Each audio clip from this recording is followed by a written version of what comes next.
నువ్వు కూడా పని చేయాలి. దేవుడు అంటున్నాడు, నా దగ్గర సమృద్ధి ఉంది, చాలా ఉంది, నేను ఏదైనా ఇవ్వగలను.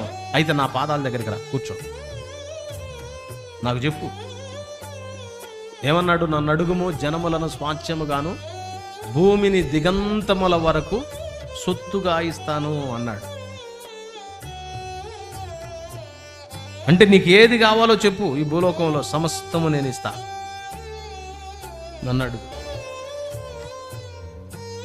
ఏదైనా ఆయన ఇవ్వగలడు. నా నామమున నన్ను ఏమడిగినా చేస్తున్నావు అన్నాడు.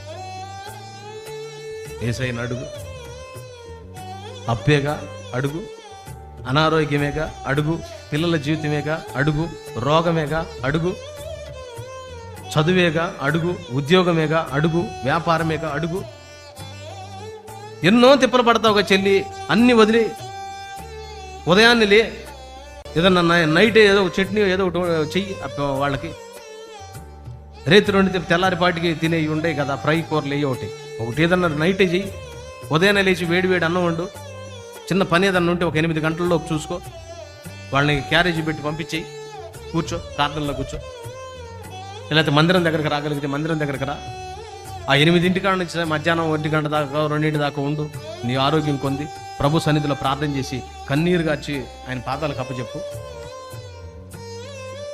అట్లా నువ్వు కనీసం 4 వారాలు చేయి, ఎంత రిజల్ట్ వచ్చిందో చూడు. కానీ అది చేసేవాళ్ళు లేరు. ఇంకేందన్నా చెప్పు, పలానా ఆయన లోన్ ఎత్తాడని చెప్పు, పరిగెత్తారు.